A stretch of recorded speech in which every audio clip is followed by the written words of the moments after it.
I'm Brittany. This is Watchong, and welcome to Gaywatch, where we watch gay things. Welcome back to Erha Volume 3. We had to have a little bit of a break there when my voice vacated solidly, and I was at nothing better than a whisper for a little while.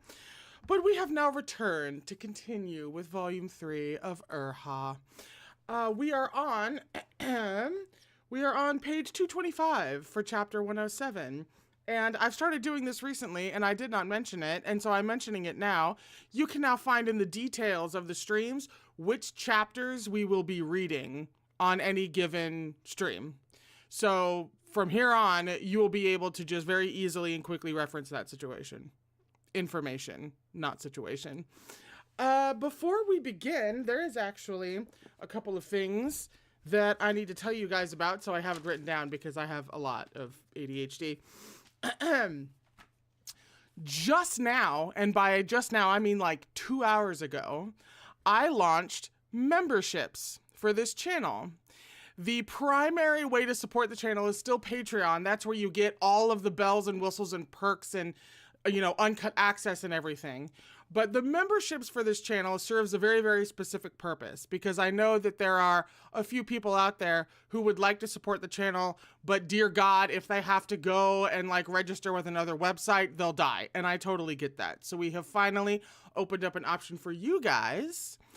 And as a perk for joining the memberships, in addition to tiered patrons over on Patreon, starting next week, we are going to start doing little reading warm-up live streams. So for about half an hour before these main live streams, where we're reading Erha or whatever book that we have decided to read at the time, for about a half an hour before those streams, we'll be reading trashy straight romance novels and lovingly clowning them. And those will be streams and videos that are available to YouTube members in the membership and tiered patrons. So that's what's starting next week. I already have the book, the first book that we will be reading. And if you have never lovingly clowned trashy straight romance novels before, let me tell you, it's a lot of very, very silly fun. So that's what's happening starting next week, starting next Tuesday. So one week from today. And memberships are literally just a couple hours old on this channel. They are brand new. So apologies for any, starting up kinks or problems or anything like that. I still need to figure out what the heck is going on, because they make it pretty opaque until you've just started the thing.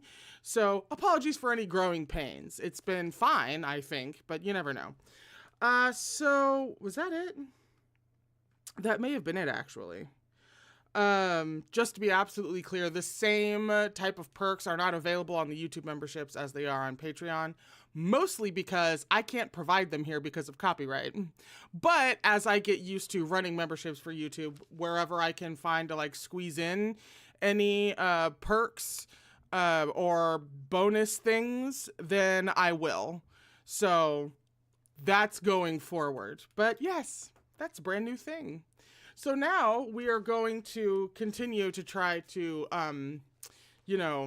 Orpheus and Eurydice the hell out of Chuaning right now. So we are on page 225, chapter 107. This chapter is called Shizun's Portrait. I immediately go to Dorian Gray, but I really don't know why. Once the scholar hit his stride, he prattled ceaselessly for 4 incoherent hours, all Confucius this and Mencius that, and quite over Morun's head. It made Morun's head spin and his eyelids grow heavy, but he still had to feign interest. No easy feat, to be sure. However, when it came to faking attentiveness in lessons, Morun was highly skilled. First, he'd start with an O, paired with a furrowed brow, as if confused or unconvinced. He'd let them talk a while, then try an O, and relax his brows to create the impression of dawning comprehension. Some minutes later, he wouldn't forget to open his eyes wide and make them sparkle, then go, "Oh!" to show he'd gained new insight and understanding thanks to his teacher's brilliant guidance. This also works at parties that you're not comfortable at. But you didn't hear that from me. Mo-Run had applied these 3 O's liberally throughout Chu Wan-Ning's lessons. Unfortunately, Chu Wan-Ning never fell for it. He merely looked at Mo-Run with cold eyes and told him to shut it. The little bookworm, on the other hand, had certainly never met such an attentive listener in all his life, and by the end his eyes were practically glowing. So delighted was he that his previous reservations and haughtiness evaporated, and he now only wished dearly that he'd met Mo-Run sooner. I understand now, Mo-Run said with a smile. Now that I have heard what you have to say, I can see that this painting is truly a priceless masterpiece. Had the little bookworm been alive, he would undoubtedly have blushed bright red. But even without the telltale flush, his excitement was obvious. He was so elated that he hardly knew what to do with his hands or where to put his legs. The scholar beamed like a little kid, his gaunt face alight. Mo-Run had never seen such a happy ghost. That should do the trick. Mo-Run rose and bowed respectfully. It's getting late, he said. I'm going to look around a bit more and find some place to stay. If the professor isn't too busy, I'll come again tomorrow. The scholar's smile grew even brighter at being called professor out of the blue. He was half ecstatic and half panicked as he hurried to demur. No, I'm no professor. I sat the exam several times, but in the end I didn't even pass the county level test to qualify as a... Ooh, Shusai? That comes with a footnote. Shusai is the title of someone who's passed the county lowest level of imperial examination system. Okay. I didn't even pass the county level test to qualify as a Shusai. He trailed off with a sigh. Mo-Run smiled. The depth of one's knowledge is measured not by titles and ranks, but by the content of one's heart. Haven't we heard that before? Chu Wan-Ning didn't literally say that, but I feel like he's parroting someone. Was it Chu Wan-Ning? It wasn't Chu Wan-Ning, was it? The scholar was shocked to think you were actually capable of such eloquence. It's something my Shizun said once. Hey, I'm just lending his words. Oh my god. The scholar paused for a long beat, borrowing the words. Oh, is that how it goes? Mo-Run scratched his head. I remembered wrong again. It was growing late, and the scholar was unlikely to get any more customers. He began to pack up his cases and pouches. I'm pretty free myself, he said, and it's not every day I hit it off so well with someone, though it's said that friendship between gentlemen is light as water. Oh, please give me a footnote for that. Friendship between gentlemen is light as water has 2 interpretations. First, that between gentlemen, i.e. learned individuals of high moral caliber, friendship should be easy and natural, clear as water. Second, that maintaining a certain distance in friendship is healthy, and frequent interactions are not required to be good friends who aid one another in times of need. You know, actually, I'm not opposed to that. I almost did it again. I have that nasty habit of finishing a footnote and then acting like I finished the page. I don't know why my brain does that. Though it's said that friendship between gentlemen is light as water, it's also said that when meeting friends over wine, 1,000 cups is too few. So I say... Mo-Run swiftly cut him off before he could spew any more scholarly ink. Let me guess, he said with a smile. It's getting late. How about we go for a drink somewhere? Ah, yes, that's right. Some wine to lift the spirits. How about it? Sounds good, Mo-Run nodded. Professor's treat. The scholar was completely speechless. The scholar... might be crushing a little bit. I don't know. That was a scene break. That is a good question, however. Can ghosts drink? Well, there's a pun in there about spirits, but... The greasy little table supported a measly plate of a dozen or so scattered peanuts and 2 cups of wine scarcely half full. A single dingy candle was the tavern's only source of light, and behind the counter, the sly-looking proprietor wiped a cracked bowl. It's a bit shabby. The scholar seemed a little uneasy. But I never really got any paper money, so I've only been to a couple places. This one's the most passable of the lot. It's fine. Mo-Run picked up the wine and looked it over thoughtfully. Do ghosts eat? Or drink? It's all fake. Works like offerings. The scholar popped a handful of peanuts in his mouth, but the amount on the plate remained unchanged. See, he explained. Like this. It's just for the flavor. Mo-Run calmly set down his cup of wine. He wasn't really dead. If he ate, he would get busted. 3 rounds of wine later, I suppose that would qualify for parentheses, the scholar had shaken off his earlier despondency. He chatted with Mo-Run about this and that, then asked, Mo-Gongja wanted me to draw someone's portrait earlier. Is it a lover? Mo-Run frantically waved a hand. No, it's my Shizun. Ah, the scholar seemed surprised. Me too. I've been doing business down here for many years. I've had people come to me looking for paintings of beauties, but this is the first time someone's asked me to draw their Shizun. Is this Shizun of yours good to you? Weighed down with guilt, Mo-Run said, Yes, he's very good to me. No wonder then, the scholar nodded. What do you want a drawing of him for? To find him. Ah, the scholar looked surprised. He's in the underworld too? Mo-Run replied. I heard that the deceased stay here in Nanka town for 8 to 10 years. I'm worried about him, so I wanted to see if I could find him and keep him company. The scholar didn't doubt him in the least. In fact, he was rather moved. He mulled it over, then sighed. Such devotion is hard to come by. All right, Mo-Gongja, I'll do it for you. As he spoke, he got up and opened his case to retrieve his drawing tools. Mo-Run was overjoyed. He thanked him profusely and asked for his name, thinking he'd burn a pile of money for the poor guy once he returned to the world of the living. The pair exchanged effusive words of friendship as Mo-Run helped the man spread out the paper and grind the ink, but as soon as they set to work, everything screeched to a halt. My Shizun, Mo-Run balled his hand into a fist and drummed it against his knee several times, but didn't manage to drum up a single spark of inspiration. He hesitated for a long while, sifting through every word in his pitiful vocabulary. At last, he managed to squeeze out, He's beautiful, please draw him.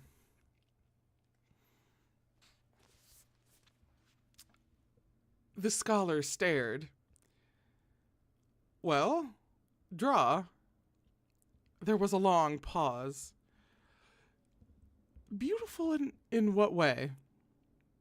Isn't it obvious? Just, beautiful. So draw him beautiful. Yes, I know. Draw him beautiful, but you know what? Never mind. What kind of face does he have? What kind of face? Mo-Run stared blankly. After some thought, he said, A face is a face. The scholar was beginning to get irked. Oval, heart, square, round, at least give me a shape. I don't know these things anyway. He has a handsome face. The scholar was rendered speechless once again. Forget it, Mo-Run said. If you don't know, then just draw it like my face. Our faces are shaped pretty similar anyway.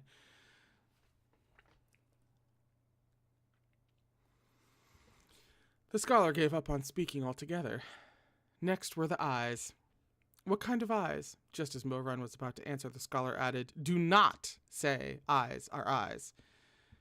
I know, Mo-Run waved a hand. His eyes look, how do I put it? Scary, but charming, and cold, but gentle. Phoenix-like, you may also say. The scholar flung down his brush in a rage. I quit. Go find someone else. No, wait, Mo-Run grabbed at him hastily. No one else draws as well as you do.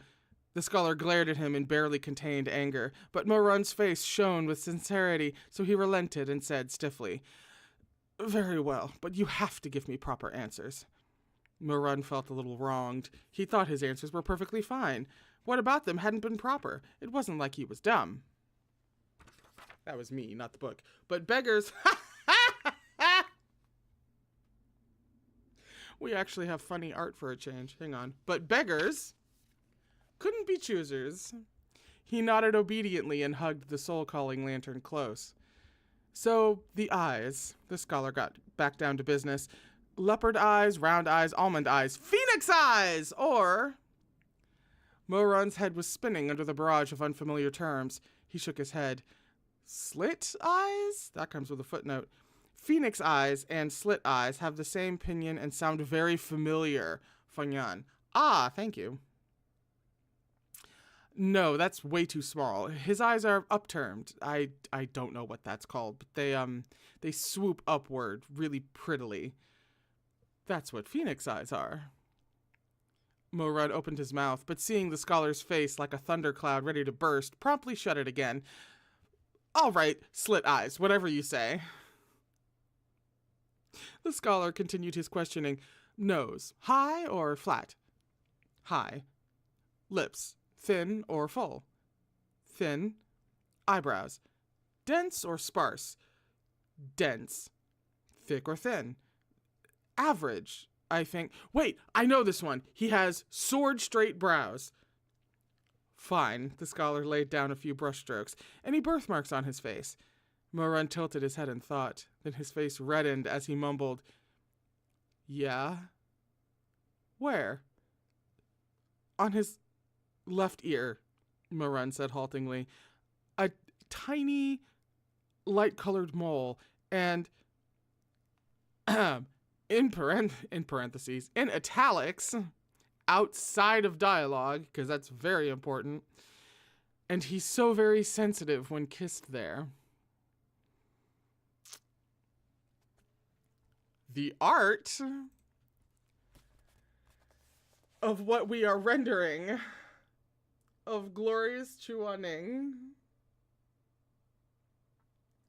is peak comedy.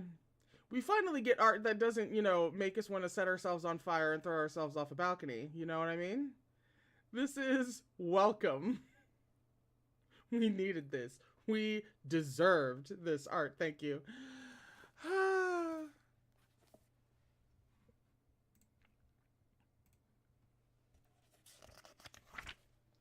The scholar quirked a brow.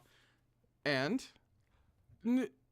Morun shook his head like a rattle drum and his face turned even redder. Nothing. The scholar shot him a curious glance, but luckily the light in the tavern was dim and he couldn't see how red Morun's face was.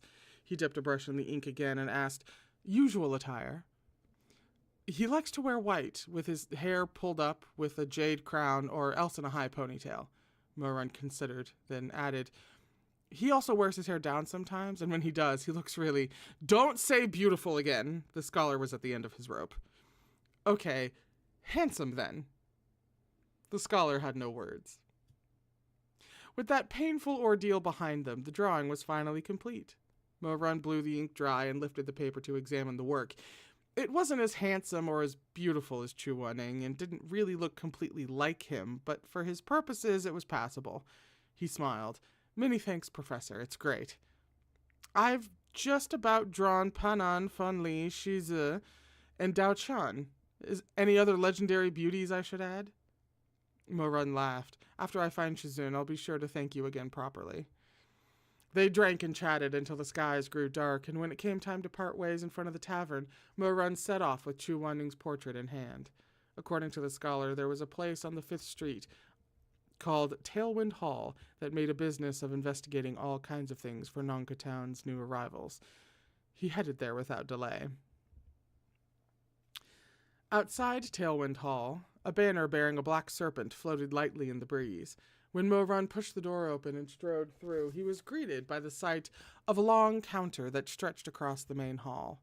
A dozen odd ghosts in ochre-red robes sat behind it, each wearing a wooden mask painted with a snarling face that concealed their real features from view. Before every masked ghost stood a long, meandering line of the deceased, bearing assorted expressions and various requests. Hundreds of white wax candles hovered near the rafters of the building, casting overlapping shadows upon the overlapping dead.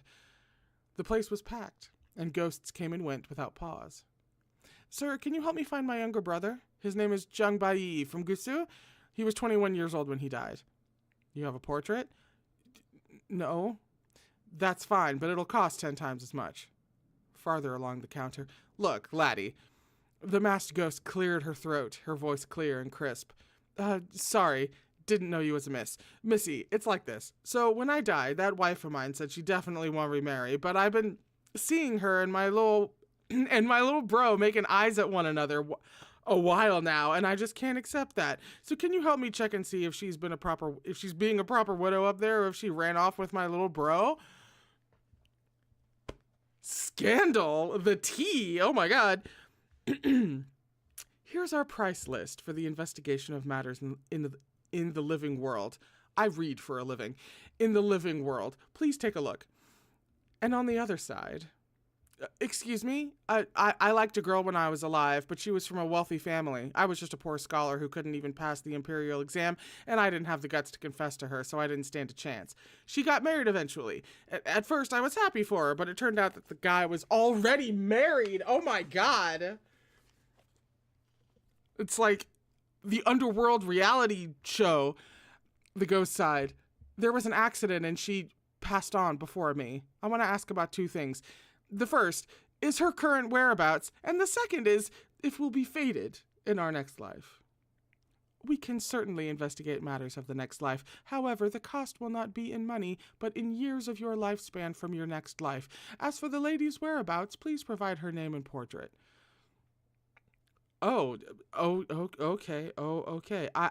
I have her portrait here. Her surname is Yao, given name Lan. There were ghosts chattering away like this at every counter. Can we listen in? Because even when their bodies had long rotted, they couldn't relinquish their worldly attachments.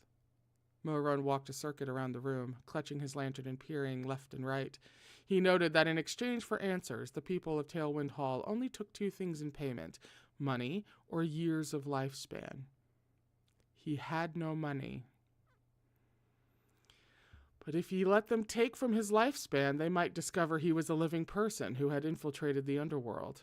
He grew increasingly fretful and cursed Master Huizui for not having the foresight to give him some paper money for such a situation. He looked again at the price list. The cost of simply inquiring after someone wasn't particularly high. Moran made up his mind and ran back toward the tavern. It took a bit of searching to locate the scholar again, and every ounce of his persuasive power to convince the man to lend emphasis and syllables. Hang on. It took a bit of searching to locate the scholar again, and every ounce of his persuasive power to convince the man to lend Moran a few meager silvers. Money in hand, Moran returned to Tailwind Hall. He waited in line for half an age before it was finally his turn. I'm looking for someone, Moran said urgently. Here's his portrait. He handed Chu Wenning's portrait over and was about to say more, but unexpectedly, the person at the counter took only a single glance at the portrait before chuckling and rolling the scroll back up. Why are you looking for him? Moran was taken aback. You can tell where he is just by looking at the painting? Of course, but first, tell me, why are you looking for him? He's someone I know. The masked ghost shot him another look. Wait here, please, he said. He leaned over to the colleague next to him, and the two shared a hushed discussion. When he turned back to Moran, his tone had warmed considerably. Since you're Sir Chu's acquaintance, no payment is necessary. The ghost rose to his feet and beckoned Moran forward. Come along, then. Follow me upstairs. What? That's the end of the chapter. We're on page 237 for chapter 108, which is just called Shizun's Earth Soul. This might be a short jaunt to the underworld for Orpheus here. Moran followed the ghost upstairs without a clue as to what was happening. The worn wooden stairs creaked beneath his feet with every step. He couldn't resist asking, You call him Sir Chu? That's right. Lord Yanlo himself sent him up to manage this place. He's our superior. Of course he fucking is. Moran swallowed his surprise and said nothing. Here we are. The ghost stopped before a half-moon-shaped doorway on the second floor. The carved vermilion door stood slightly ajar. The ghost knocked lightly. Sir Chu, there's an acquaintance of yours here looking for you. There was a beat of silence. Then a voice drifted out, gentle like wine warming on a stove, like silky hair across a pillow. An acquaintance. Him again. I've already said I don't wish to see him. Please tell him to leave. Who the heck? The ghost cleared his throat. Sir Chu misunderstands. It's not him this time. But who else is there? Another moment of silence. No matter. Come in. The room was simple and elegant. The furnishings were plain, such that the space seemed a little bare, but the floor was covered by a soft, luxurious rug. Morun's foot sank into the pile as he stepped inside, and he caught a whiff of the sharp scent of furs. Completely at odds with that wild smell was the figure standing before the window, pruning a flower branch.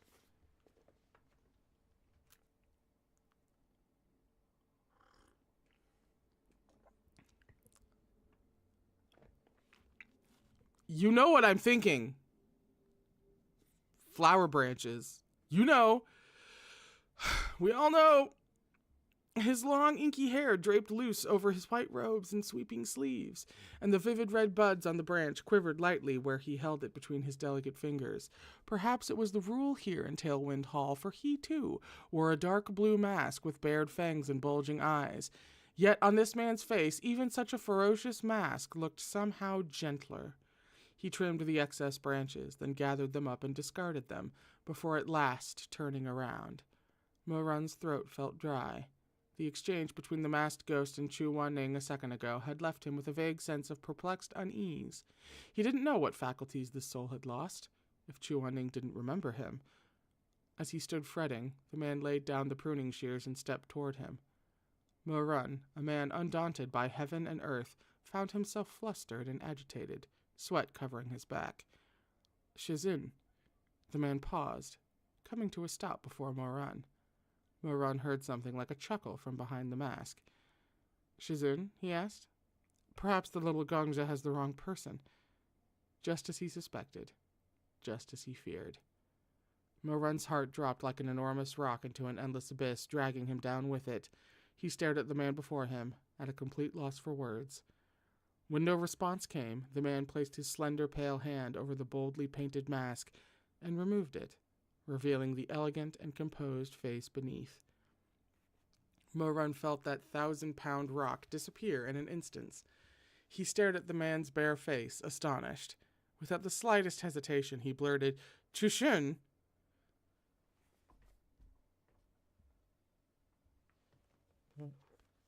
Wait. No, wait. Hang on. Just once, because I can't quite remember what his name was, so one fucking second. It was small wonder that the person downstairs had mistaken the portrait. Chu Shun and Chu Ning were nearly identical, except that Chu Shun was gentle, where Chu Ning was cold. Only someone extremely familiar with one of them would be able to tell the two apart. Someone like Morun. The man before him now was indeed Chu Shun, that Gongja of Linan City, whom he had seen in the illusion of 200 years ago.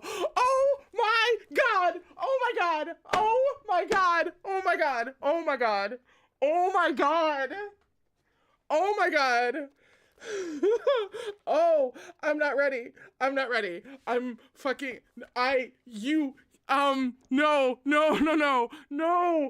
you're kidding. No, you're kidding. Oh, that's so mean. Oh, okay. I greatly fucking dislike her. Oh. I don't like Meat Bun at all. Oh my god, no, I can do this. This is fine. It's fine. Okay, all right. Oh, Jesus. Morun had spoken his name. Leave me alone, NordVPN. Morun had spoken his name. Where am I? Without thinking. But the real Chushun had never met Morun. He blinked in surprise, then smiled. You actually do know me? I'm sorry, that was a line from Chushun. You actually do know me? Morun waved his hand frantically.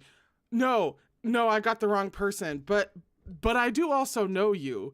He peered curiously at the man before him as he spoke. Chushun had died hundreds of years ago, but he had yet to be reborn. Presumably, this was due to the task assigned to him by Yanlo, which allowed him to exist outside of the cycle of reincarnation, at least for now. Running into Chu Wanning's ancestor here was the last thing Mo Run had expected. He found the experience quite bizarre. I see, Chushun nodded, then continued with a smile. Who is the little Gongja looking for? Since fate brought you up these stairs, I will help you search. Otherwise, who knows how long it may take to find this person? Nanka Town is a vast place, home to millions of ghosts. He's still kind!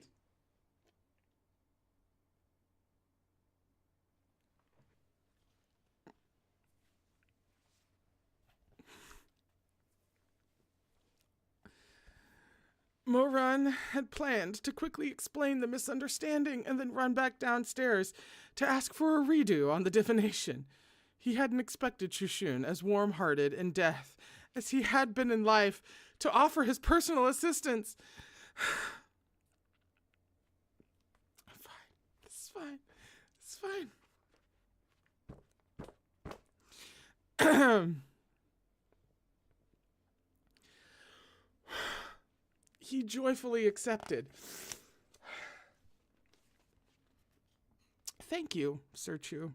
I appreciate that. So saying, he handed over the portrait.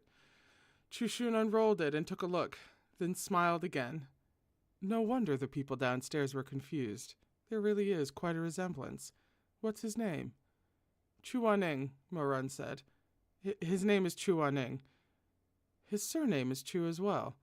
What a coincidence. Mo Run's heart leapt. Could it be that he's related to you? I'm not sure. Investigating matters in the living world requires a visit to the Ninth Ghost King, and I have a death grudge against the Ninth King and refuse to beg any favors of him. I know nothing of matters in the living world.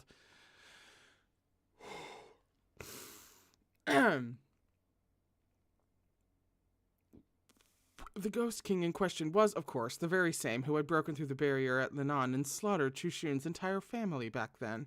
Even Chushun, composed as he was, couldn't help the complicated expression that rose on his face at the mention of this old wound. Mo Run had thought to use this opportunity to confirm the relationship between Chu Wanning and Chushun, but coming up against this, he could only shake his head. That's a pity. Chushun smiled wanly and said no more. He turned to fetch a gold-plated compass engraved with a yin-yang pattern from the shelf, then invited Mo Run to take a seat. This thing can tell us where he is? 8 or 9 times out of 10, yes. Yes. What about the other 1 or 2? The energy of some people's souls can be strange, Chushun explained. So there's always a possibility the compass can't locate them. But it's rare. The little Gongja would have to be quite unlucky.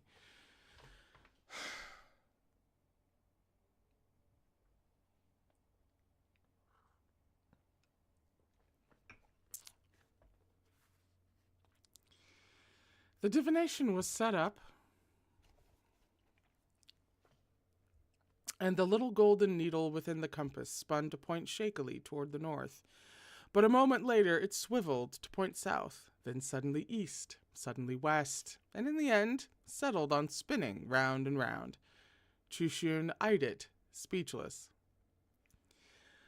So, Mo Run asked cautiously, what does that mean?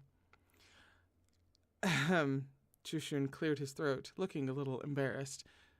I'm afraid the little Gongja is indeed quite unlucky. Mo Run eyed it, now also speechless.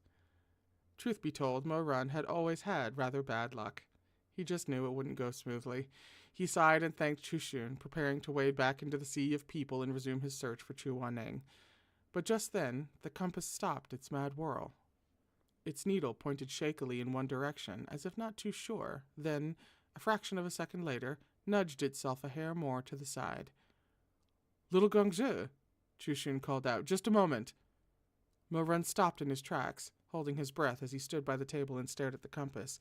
The needle swiveled left and right, refusing to hold steady, but it more or less pointed out a general direction. Shizun knitted his brows. What's going on? Is that weird? Is it that weird? Not weird, exactly, but it is rather unusual. Shizun gazed at the compass, his brows drawing tighter still. He seems to be in two places at once. Oh, we're not picking up the soul in the lantern, are we? Because I can see how that would screw with a compass. I didn't even think about that. Oh, Lord. Morun was startled. How could that be? At present, Chu Wanling's cognizant soul was still within his body, and his human soul was inside the soul-calling lantern, yeah. That meant there should only be one. His earth soul left in the underworld. How could Chu Wanling appear in two places simultaneously? It's not gonna count that? Oh no, I see what they're saying. I gotcha. In any case, Chushin continued, the compass is picking up one to the southeast and another to the northeast. I recommend the little gongzhe check in both directions. It's possible some magic is affecting the compass and preventing it from pinpointing the right location. Heart filled with anxiety, Morun thanked Chushin again and sped out of Tailwind Hall, heading east. He ran eastward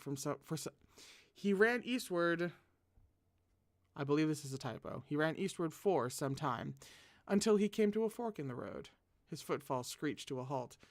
Southeast or northeast? Morun lifted the soul-calling lantern anxiously, but after a few moments, as he stared into the lantern that held Chu Wanling's human soul, he felt a vague and peculiar feeling in his heart. It seemed to vacillate, drawing closer and then retreating, sometimes strong, sometimes weak. He followed it down narrow roads and dark alleys, and the farther he walked, the stronger it grew. He felt as though Chu Wanling's earth soul was calling the lantern in his hand, or rather, calling him, toward a certain place. At last, Morun came to a stop before an old two-story wooden building. He looked up, his gaze sweeping across the massive plaque above the door.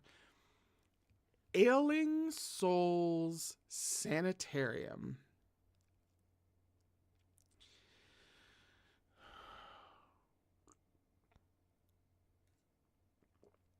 Exposure to sun and wind had peeled away the plaque's black paint, and the red on the raised lettering had fared no better, flaking off to reveal the moldering wood beneath. Morun frowned, and his heart stuttered in his chest. These three words only increased his unease. Ailing souls. What did that mean? Was this why Chushun's compass hadn't worked? He pushed open the door and went in, stepping over the tall threshold. He got his answer soon enough. Inside were hundreds of beds filled with hundreds of unconscious souls. A dozen some ghosts were wearing white masks and were making rounds, channeling spiritual energy into the bed's occupants. This so-called Ailing Souls Sanitarium was, it seemed, an underworld infirmary. Morun searched for the ghost doctor overseeing the sanitarium and found him in the inner rooms. He cupped his hands respectfully toward him. The doctor was tremendously busy and cut him off impatiently.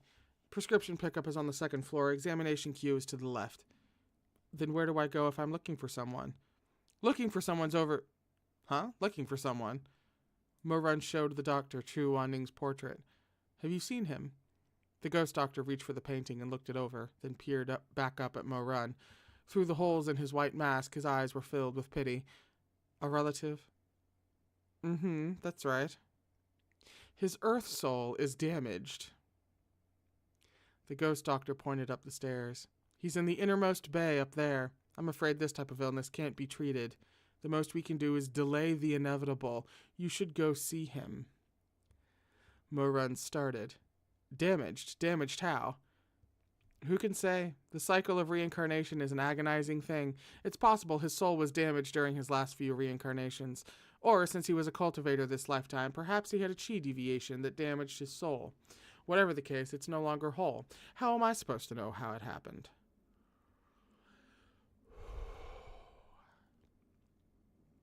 Then, Morun said apprehensively, then how would having a damaged earth soul affect someone?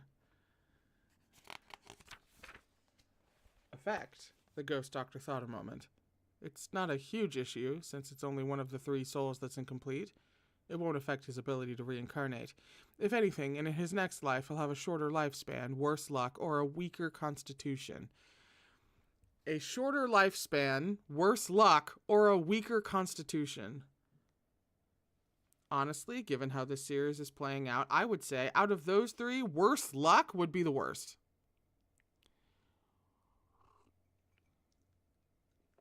Mo-Run listened quietly. He wasn't exactly happy to hear that, but there was little he could do. He thanked the ghost doctor and headed upstairs. We should probably write that down.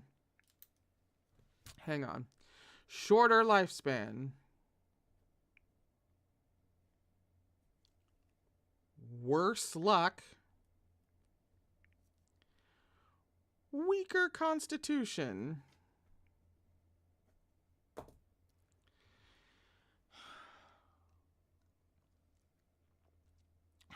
The second story of the sanitarium was less densely packed than the first, which had been so crowded it was hard to breathe.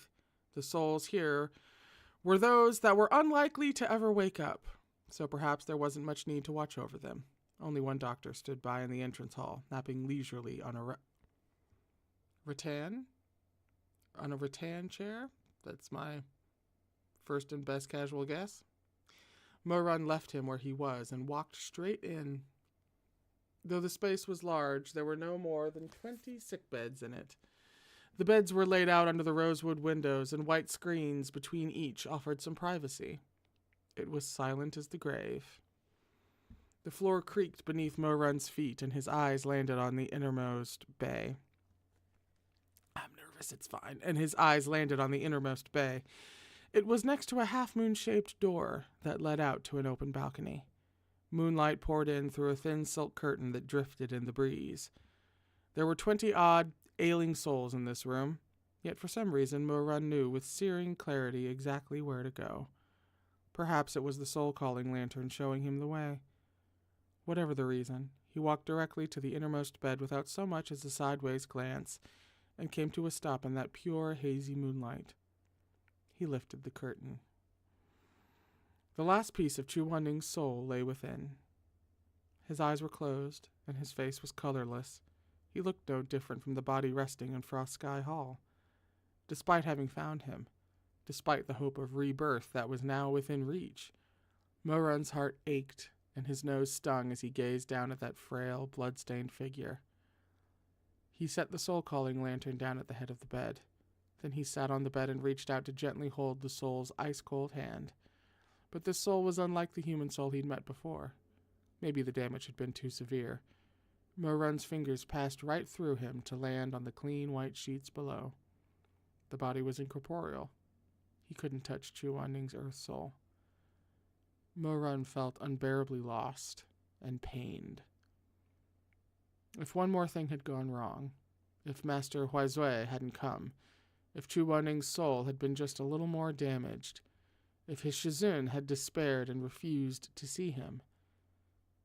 He bent down, and though he knew he wouldn't be able to press his forehead to Chu Wan-Ning's, he couldn't help it when he closed his eyes and leaned over the bed like he was embracing that faint, fragile earth soul. Shizun. Mo-Run's body overlapped with Chu Wan-Ning's soul, the moonlight spilling over them, indistinct and indistinguishable. Mo-Run heaved a long sigh. His heart was heavy and bitter. He had seen Chu Wan-Ning's body, then his human soul, and now this sickly earth soul. Each stirred something different within him. He had knelt before the body, his sins and guilt nearly tearing him apart. He had repented before the human soul, had held Chu Wan-Ning's hand and begged him to return. But the earth soul... He tried to hold him, yet he couldn't reach him, couldn't touch him. He was at once gripped by a bottomless dread. This was what he deserved. He was laden with so many sins. His hands were bathed in blood. What merit, what right did he have to accompany this man again, to stand by his side?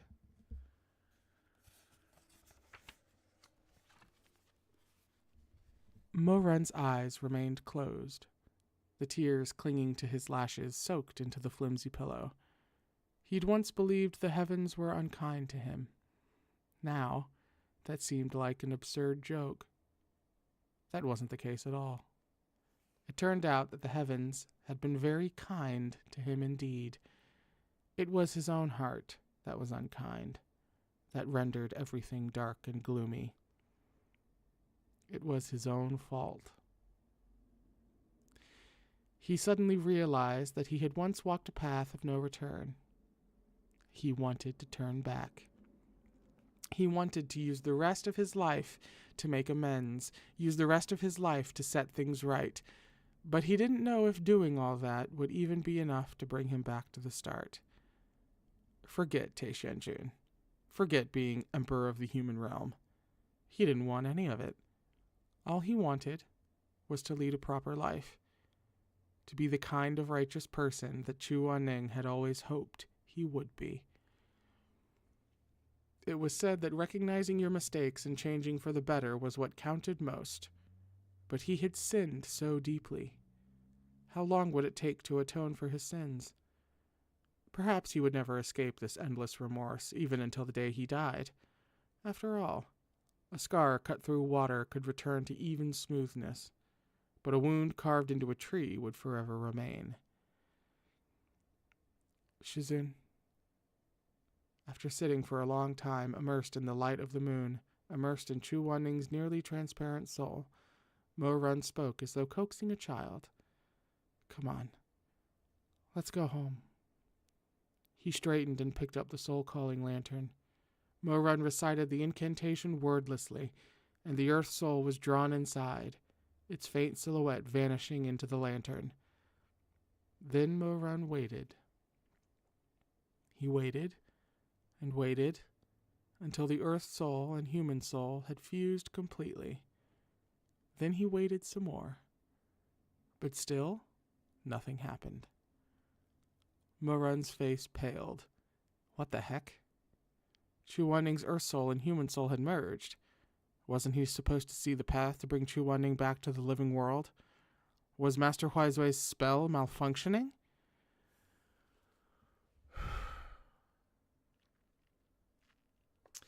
That's the end of the chapter. There were a couple of things, though, that I would like to mention that I didn't at the time because of the moment, you know. First of all, I clocked that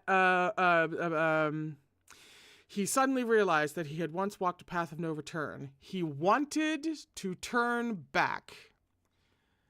The inverse of Orpheus, I feel, and in this case, turning back would be a good thing. But just the phrasing, he wanted to turn back, I have a lot of questions for Meat Bun on a lot of different things, and this would be one of them. Was that a deliberate allusion to Orpheus?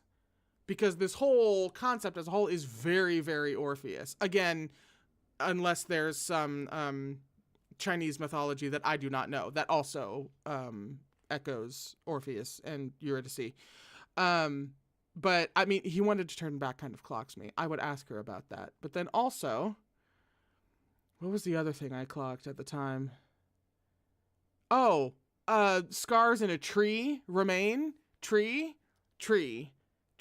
seems pointed imagery to be referencing, what with, you know, heart pluck willows and weapons made of in boxes with the thing. Like, tree seemed like a personal attack levied at the audience from Meat Bun. High tongue blossoms, thank you. So, and it's actually perfect timing. We are on page 249 for chapter 109, which is called Shizun's Second Earth Soul. And on that note, we're going to take a break. I'll be back. I aim to be back in under 10 minutes for the second half of the stream. Please enjoy some chill, I almost said chill Wi-Fi. Please enjoy some chill lo-fi in the meantime to take a breather. I'm probably gonna go weep for a couple of minutes because we actually talked to Chushun. And that's what I'm gonna go do while I reheat my tea and such. I'll see you back here in a few minutes, okay? This volume. I'll be back in a few minutes.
Hello.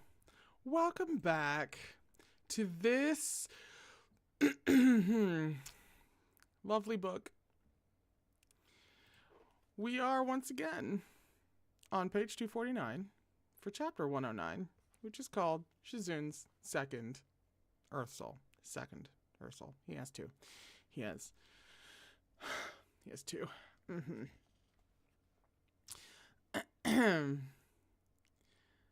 Mo-Run's head was numb, his thoughts a burr of white noise. His hands and feet felt like ice as he hugged Chu-Wan-Ning's soul to himself and descended the stairs in a fog.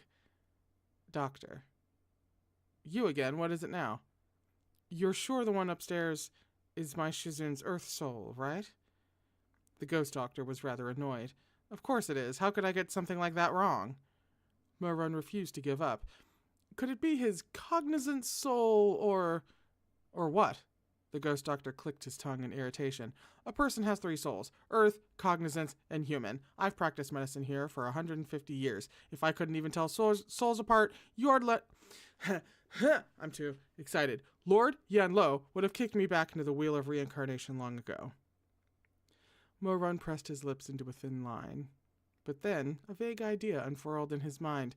Doctor, in your 150 years, have you ever seen anyone with 2 Earth souls? What's wrong with you? The ghost doctor snapped, cross. Looks to me like your head's not working. Maybe I should take your pulse. Of course, Mo-Run couldn't actually let the ghost doctor take his pulse. Oh, right, because he has one. Master Huizui might have cast an enchantment on him, but if he wasn't careful, the jig would be up. He offered a hasty apology and fled the ailing soul's sanitarium, clutching the lantern bearing Chu-Wan-Ning's human and earth souls. It was always dim in the ghost realm. The only way to tell day from night was to look up at the sky. If a lukewarm sun hovered behind a layer of murky mist and heavy red clouds, it was day. If a cold moon hung high above, it was night. Right now it was night, and the roads were gradually emptying of traffic. Mo-Run walked through the streets alone with the soul-calling lantern, his eyes trained on the ground. He didn't know what to do, and the farther he walked, the more helpless and alone he felt. In his childhood, such helplessness and uncertainty had once been his daily companions. He found that facing these feelings again now rattled him. Mo-Run thought of the people he'd known back when he was scraping by at the pleasure house. In the end, the house of drunken jade had gone up in flames. They had all died, save for him. He counted the years. Everyone, aside from his mom, had probably yet to be reincarnated. If he kept wandering like this, there was no telling whom he might run into. Thanks for that! It's not like this is a series where shit like that gets said and then followed up on at every possible turn. Then he thought of Shui Mong. He thought of his angry bellows as he tried to tear the soul-calling lantern from Mo-Run's hands. He'd called him a goddamn scourge. What right do you have? Have you no shame? Hugging the lantern close, Mo-Run's footsteps slowed until, finally, he stopped next to a wall. Despite his best efforts, his eyes had grown red. He hung his head and gazed at that gentle golden flame. Shizun, he muttered in a small voice. Could it be that you really don't want to come back with me?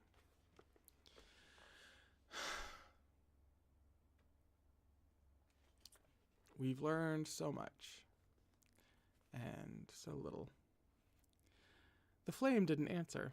It continued to burn silently.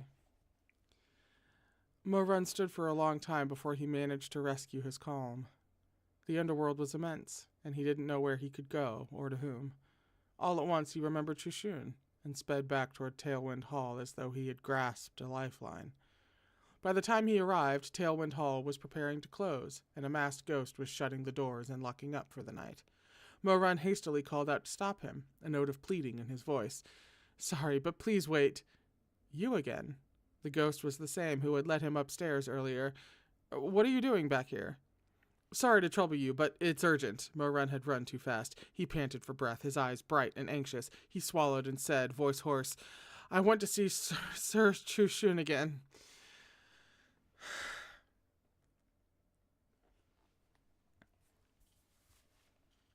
That was a scene break.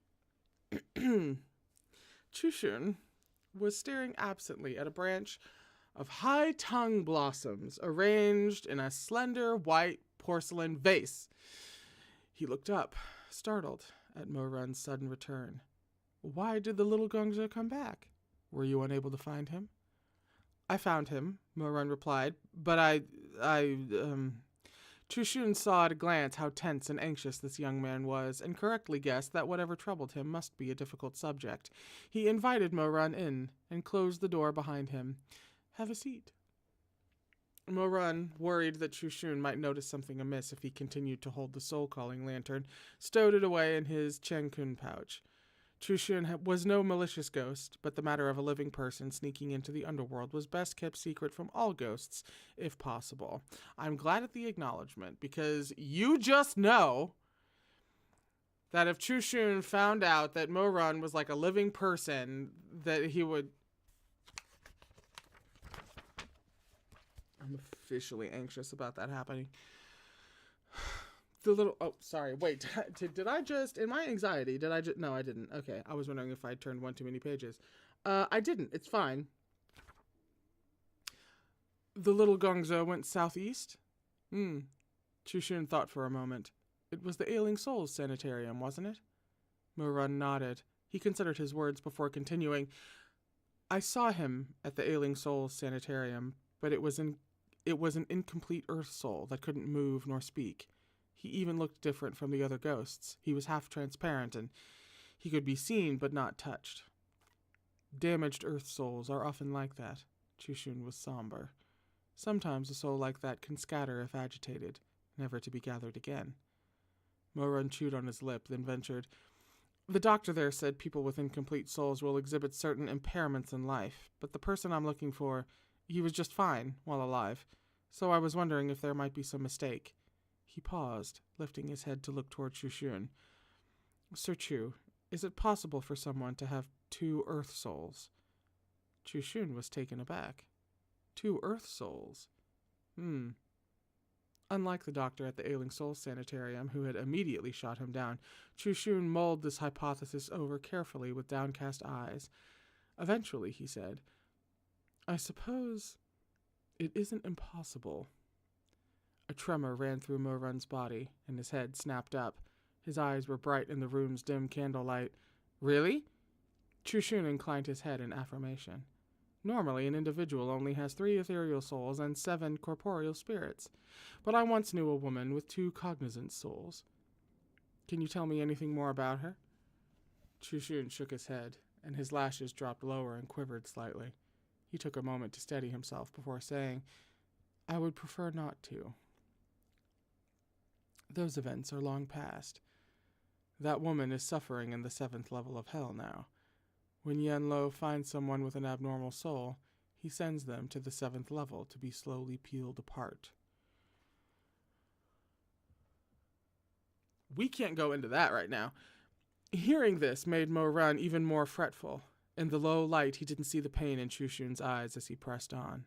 Why did that woman have an extra cognizant soul? Normally, people only need to gather their 3 souls after the 7th day. So if someone has an extra Earth soul, then would all 4 souls need to be reunited? That is likely the case.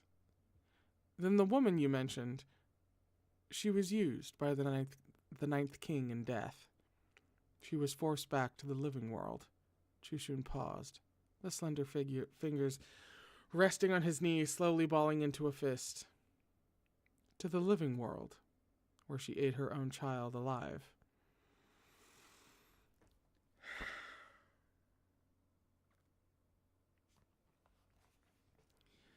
Mo-Run fell silent. He abruptly recalled the past events he had witnessed in Linan within the illusion at the Peach Blossom Springs. With a start, he realized that this woman, of whom Chushun spoke, was in truth his wife, and that these were his most heart-rending memories. Could it be that Chushun had put off reincarnation and stayed in Nonka Town because of his wife? Was he waiting for her to be stripped of that extra soul and return to him from the 7th level, so they could reincarnate together?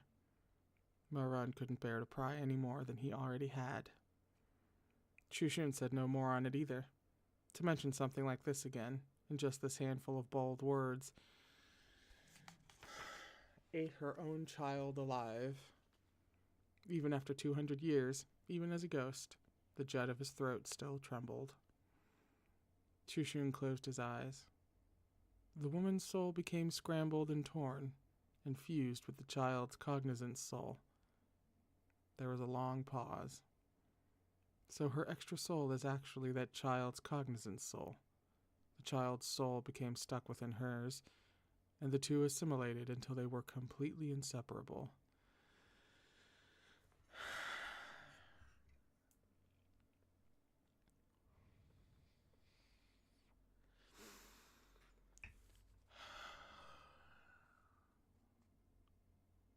In death, as in life, this person swallowed his own pain in order to help others. Mo-Run felt horrible, but he couldn't say so outright, so he simply said, "You don't have to say any more. I get it now. I tell you all this so you may understand. If the Chugongzi you're looking for really has two Earth souls, then it's highly likely that one of them was not originally his." I'm repeating that. If the Chugongzi you're looking for really has two Earth souls, then it's highly likely that one of them was not originally his.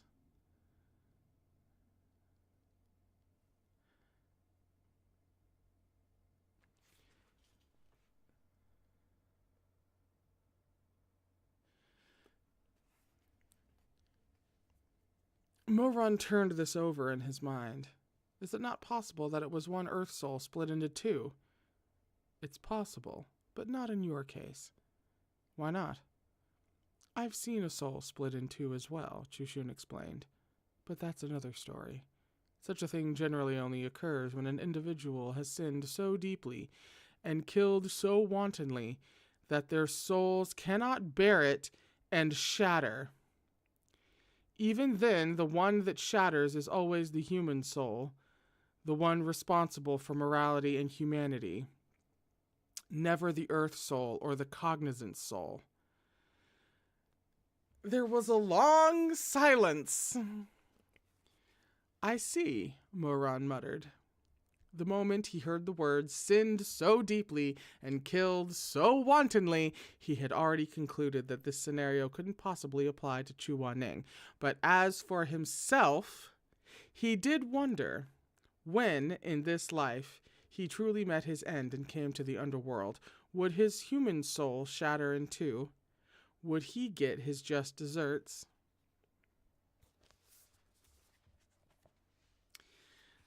Depends on how hard you're about to redeem yourself for the rest of this series, I imagine. Besides, Shizun added, if it really was one soul split in two, the other half of the Earth soul would have been similarly afflicted and been sent to the ailing soul sanitarium as well. Since the little Gongzi found only one damaged Earth soul, I suspect the other is a complete, healthy soul.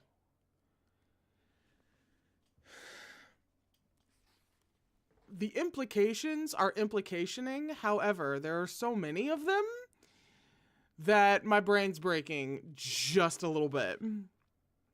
In like a really great way. Awful great way. At this remark, things clicked into place.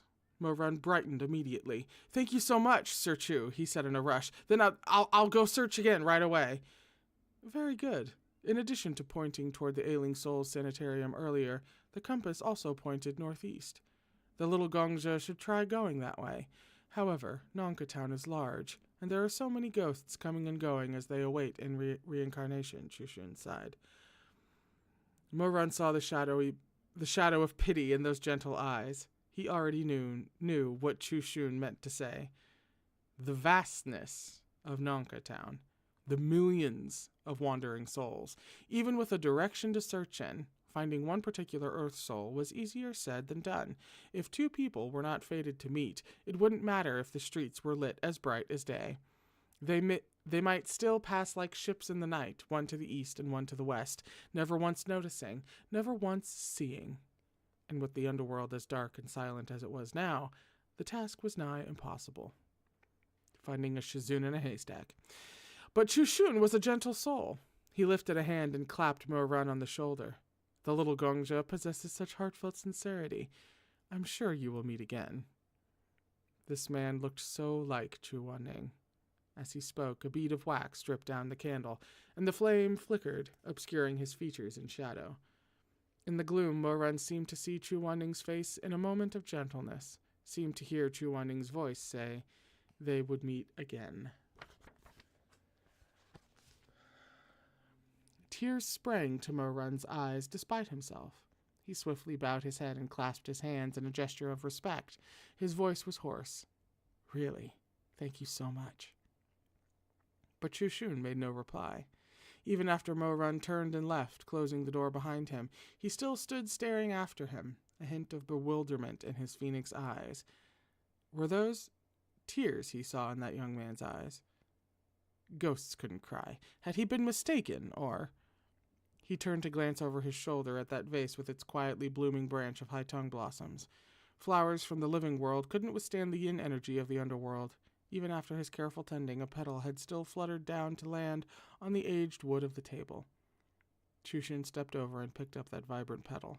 Held between his fingertips, it withered and crumbled away in a heartbeat, scattering into dust. Guard! Sir Chu. No sooner had he spoken than a masked ghost entered and stood respectfully to the side. Chushin didn't turn.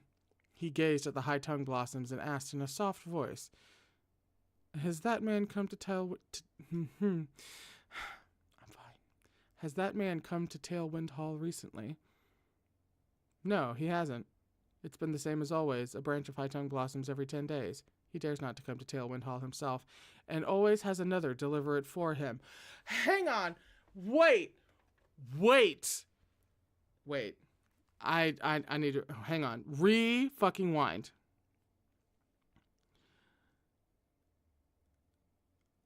I don't even know how far back to rewind. Hang on. Blue screen. What?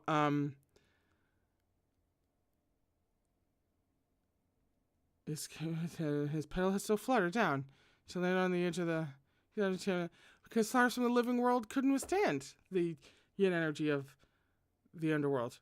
Right? So, Chishun picks up vibrant petal and crumbles away. And this is fine. And this is an indication that the guy is alive. And he calls him in. And he says, has that man come to Tailwind Hall recently?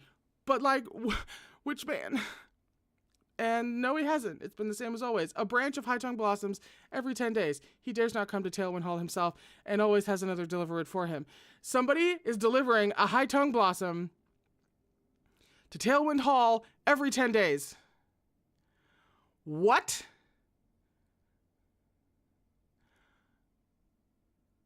What?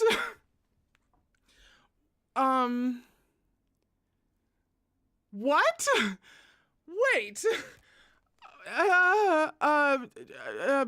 Chushin remained quiet. What is it, sir? Was there something suspicious about that Gongsha just now? If that man dares send people to disturb your peace, you can always ask Lord Yenlo to... No. Chushin shook off his daze and interrupted his subordinate, turning to the ghost with a faint smile. He exhaled heavily. It's nothing. I doubt that man sent him. And even if he did, the child came only to look for someone. It was nothing to do with me. But what if he was sent by that man? Why go to the trouble? He has no party to that wrong. Chushin stood quietly next to the flowering branch, his robes the color of snow. Let him be. What?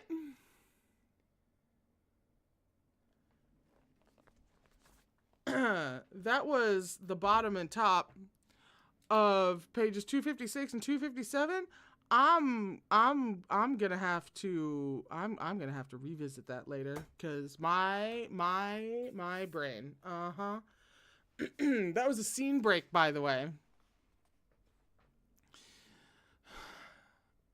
The streets were desolate. Mo Run left Tailwind Hall and walked northeast. He took Chu Wanning's portrait door to door, but it was like trying to find a needle at the bottom of the sea. What did I say? Shizun in a haystack. That's exactly what... Those he showed the portrait to were quick to wave their hands in dismissal. Some didn't look at all before brushing past. The guy in the drawing, never seen him before. Haven't seen him. Don't disrupt my business. Out of my way. So damn annoying. Do you have any idea what time it is? Piss off. What portrait? Get it out of my face. The residents of Nonka Town may have been ghosts, but these ghosts had yet to relinquish the emotions and desires of life. Living together as they did, most had gradually settled back into the familiar rhythm of their days in the mortal world. Over these 8 to 10 long years, they would seek out friends or relatives, or else adopt a dead cat or a dog. In short, they carried on living as they had before death. And so, though they didn't need to sleep, they would still lie in their beds to rest out of habit when the moon climbed high up in the sky. Thus, as night closed in around him, even fewer people were willing to talk, and no one had any clues to share. Murun walked down that long, endless street stretching to the northeast. He knocked on every door and visited every house, ducking his head and smiling apologetically. I already told you, I saw it wrong. I gave it more thought, and the guy I saw wasn't actually the one in the drawing. Leave me alone already. The bearded man was trying to close the door, ready to retire for the night with his wife and kids of the underworld. Murun had run into this man on the street as he'd been returning home earlier and had questioned him with the portrait. The man had considered for a while and said he remembered seeing the person in the picture near the East Market a few days ago. Then his wife had thrown him a look. As if struck by a sudden realization, he'd clammed up and started waving his hands, insisting he'd made a mistake. But Murun was sure this man knew something, so he had refused to give up.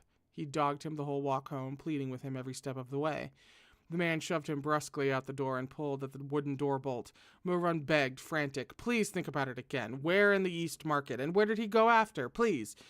I said I don't know. The commotion drew the attention of nearby ghosts, and a crowd soon gathered to spectate.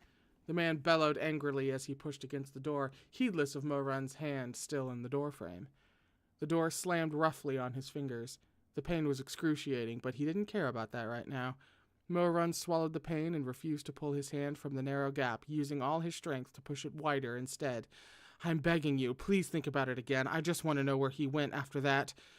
The man wrenched the door open, and taking no notice of the blood welling up on Murun's fingers, shoved him roughly back. I already said I don't know, he yelled. Now fuck off. That's the end of the chapter. Also, that's some dedication on Murun's part, because if you've ever caught your hand in a door like that, that's not just excruciating. That's blinding pain. It's only happened to me once, and I still remember it from when I was not totally a kid. I think it was an early teenager. Not fun. Don't recommend it. I would not be verbal past that. No. We're on page 259 for the last chapter of the day. Chapter 110, called Shizun Doesn't Know About the Little Puppy's Past.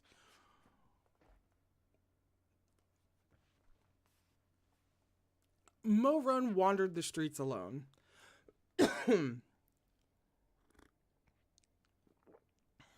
There were still a few ghosts drifting eerily about, and the bluestone steps were covered in lonesome clumps of moss, wet and slippery beneath his feet. Only after he'd calmed down from that fierce struggle did he finally notice his fingers had been scraped raw and bloody. The crudely made door frame had been covered in splinters, which had embedded themselves into his hand and made an awful mess. Fortunately, it was so dark now that the ghosts around him didn't notice. He stared quietly at his injured hand for a time, his lashes lowered. Compared to the pain in his heart, the gruesome wounds on his hand didn't hurt much at all. Murun looked back at the door, shut firmly against him. He well knew that the man behind it wouldn't speak another word to him. He was no stranger to such rejection. Murun was intimately acquainted with malevolence, to the point that he could tell merely from the look in someone's eye or a handful of words whether or not his plea would have any effect. Truth be told, the moment that man had changed his tune, Murun knew he wouldn't get another honest word out of him. It was just that he didn't want to give up, where True Winding's earth soul was concerned. So he had persisted until he was shoved outside and the door slammed in his face. It had been many years since he'd last been so brutally refused, but sometimes the passage of time didn't really heal anything, nor could coming into happier circumstances change what was innate. Some things were simply carved into the bones. Shuemong had once called Mo-run low-life scum. It was funny. These venomous words from the darling of the heavens hadn't made so much as a dent in his dignity. Because he was right. Mo-run was what everyone called low-life scum. He'd been called fouler things more times than he could count. He was used to it. He glanced over his shoulder one last time at the tightly bolted wooden door. Then he slowly trudged away amidst low snickers from the crowd of watching ghosts. A lone figure among those voices of ridicule and derision. This scene of abject helplessness, playing out once again after so many years, overlapped in his mind with the distant, faded memories of childhood. Mo-run put one foot in front of the other. The circumstances were so very alike. He couldn't help but recall those years when it had been just him and his mom. Oh my God. Are we flashbacking?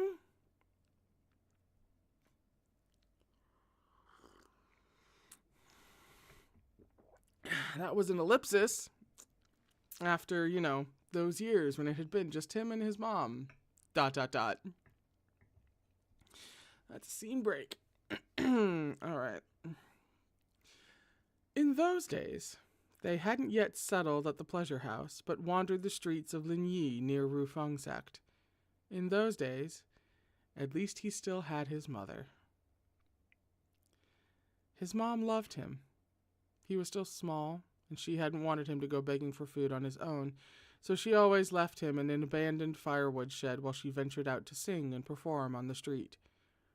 Mo-run's mother was dexterous and could dance nimbly on a bamboo pole, so she usually managed to earn a palmful of coins each day. Enough for a piece of flatbread and a bowl of congee shared between mother and son. Like any mother, she wanted her child to eat well. But Mo-run would only take a few bites before refusing any more, complaining that the flatbread was too hard, or the congee too bland, or that he was full. Little did she know that every time she sighed and ate the leftover half of the flatbread and half bowl of congee, her little boy was secretly watching. He would curl up and pretend to sleep, peering at her through slitted eyes, and would only relax when he was sure she'd filled her stomach. Then he would feel at ease, despite the rumbling of his own.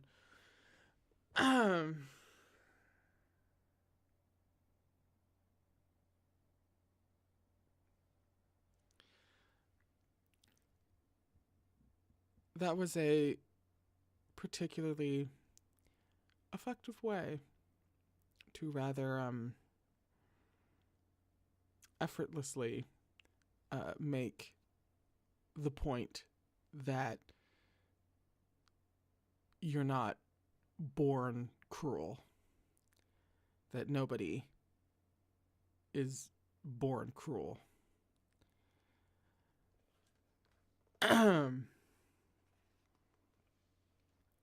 We're like 4 paragraphs into this flashback.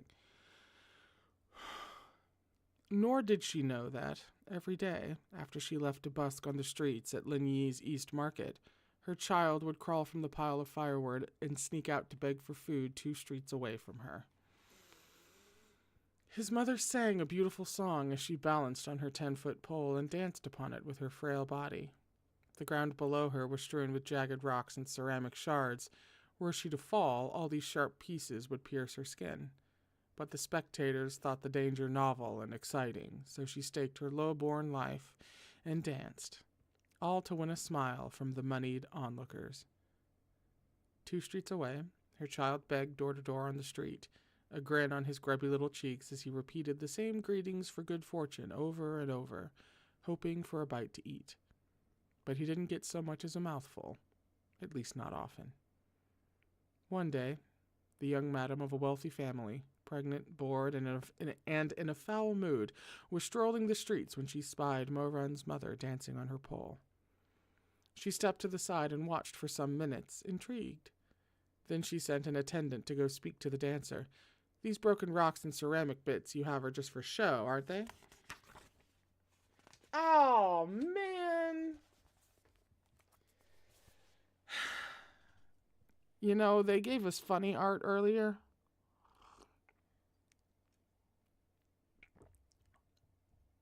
Where's the sincerity? Our madam says if you replace them with knives, blade up, and dance over that, she will reward you with 10 taels of gold. Faced with such a cruel request, practically demanding her life, the mother's only response was, I can't afford to buy any knives. The wealthy madam laughed and sent someone running to the ironware store, the ironware store to purchase 100 sharp knives, and her attendants arranged them upright on the ground. Now dance, the richly adorned woman said gleefully, caressing her bulging belly. A crowd of fiends and demons, eager to watch this sport, soon clustered round, all of them decked in silks and jades that sparkled in the sunlight. Like vultures that had scented the stench of blood in the air, they gathered to feed on the corpse, necks outstretched and eyes glittering. Go on, dance. Dance well and I'll pay you. There's tips to be had. The regions that fell under Rufung's sex oversight had no shortage of wealthy people. What they lacked was the excitement and liveliness of such death-defying wagers. Those silks and satins, golds and pearls closed in on the mother with the bamboo pole. They surrounded that penniless woman in rags and made her play a squid game.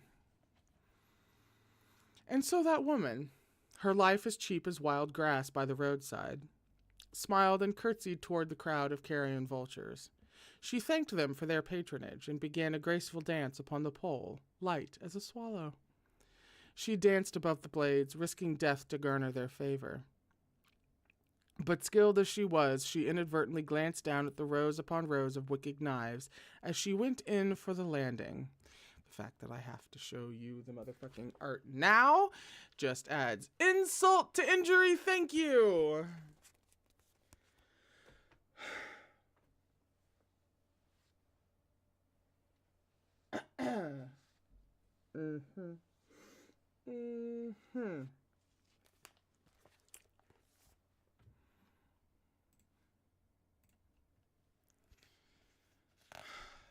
In that brief moment of panic, her bamboo pole tilted infinitesimally.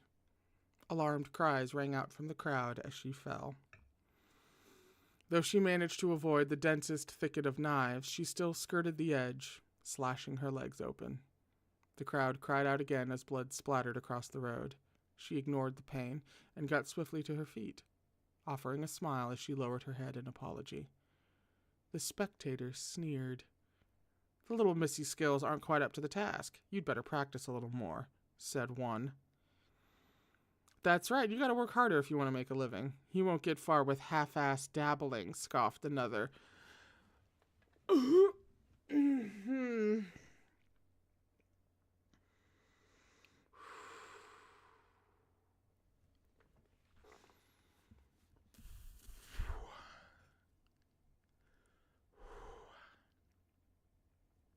Few of the kinder people, their eyes brimming with tears, were more sympathetic.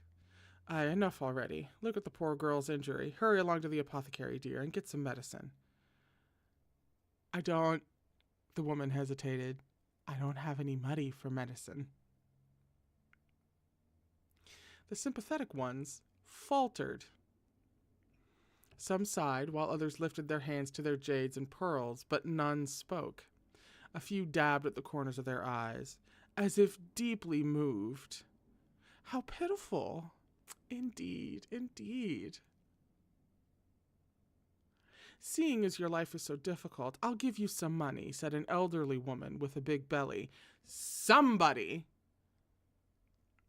She produced her bulging purse. Fished out a handful of gold leaflets, then held them in her hand and kept digging. Finally, she unearthed 3 copper coins. It's exactly where I knew it was She weighed them in her hand, returned 2 to her swollen pouch, then, very solemnly, placed 1 copper coin in Morun's mother's palm. Having given generously, the elderly woman allowed twin tracts of well-earned tears to roll down her cheeks. In tones of deep benevolence, she said, Miss, you deserve this. Take it.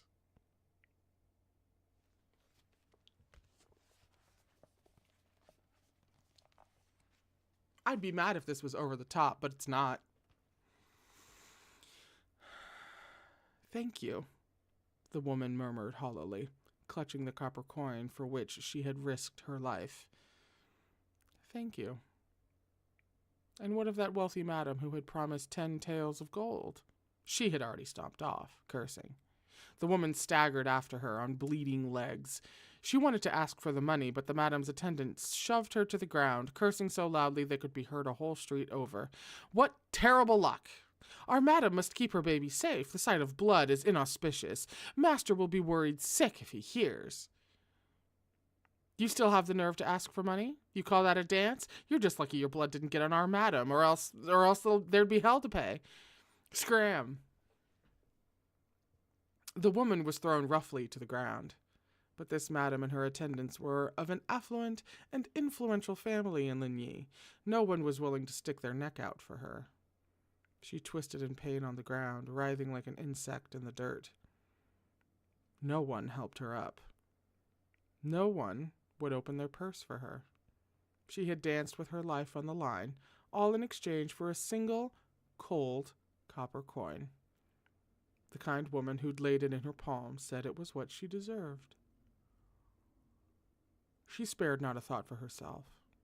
But she had earned only 1 coin today. What could she buy with that? A single piece of flatbread without any filling, not even a bowl of congee to go with it. And with her leg hurt, she wouldn't be able to dance tomorrow. And what about her little boy? He was still so small, so skinny.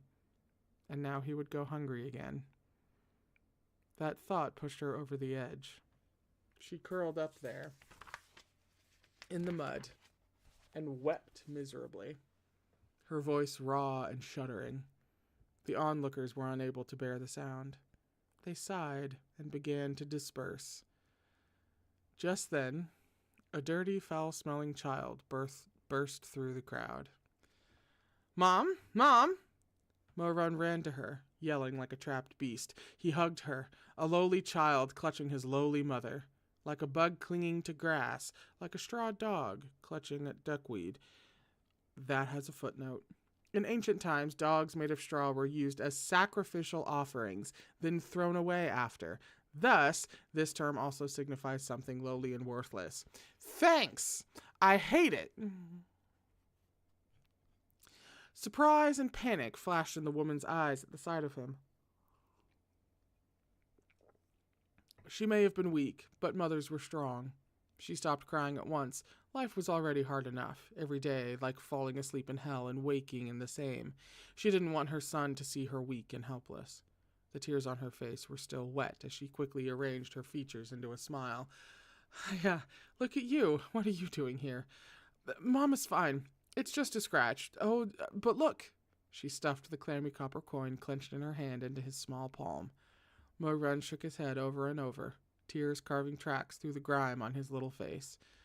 There, that's enough for a piece of flatbread. Go on, go buy one. Mom will wait for you right here. Then we can go home. Home?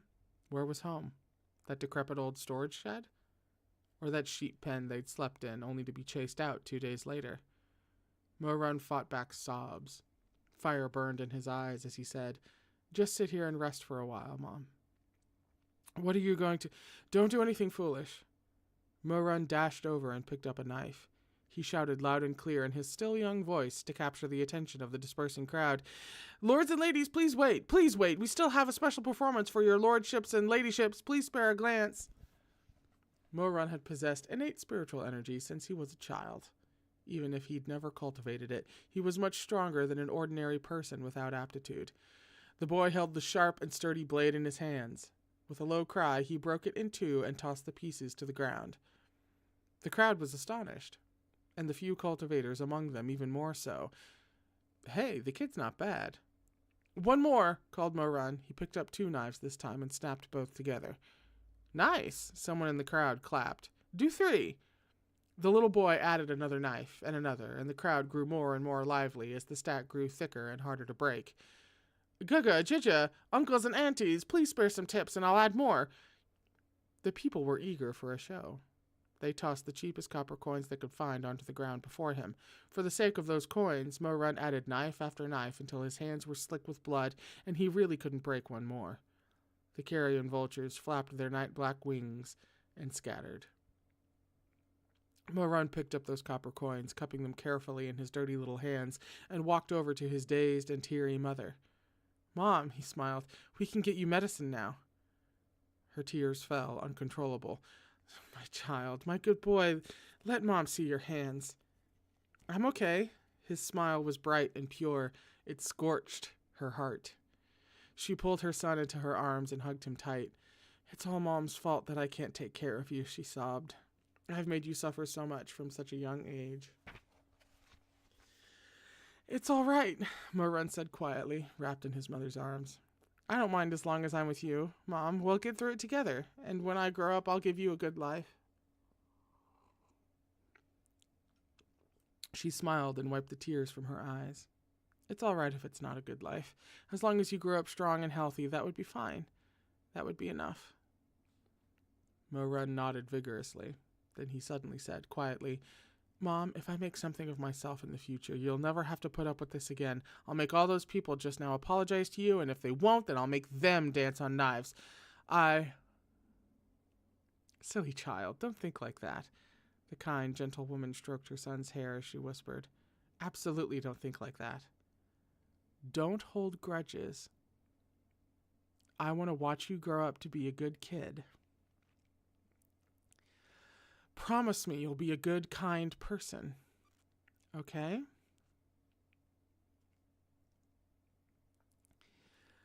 Morun was so young back then. Like a small and tender seedling. Just a gentle nudge and he would lean easily in a certain direction. And his mother, uneducated but pure, was his first lighthouse. And so little Morun thought it over for a bit, rather puzzled. In the end, he said, with an air of seriousness, "Okay, Mom. I promise. Then in the future, if I make something of myself, I'll build lots of houses for people without homes and plant lots of food for people who don't have enough to eat. That way, no one will ever have to live like us again."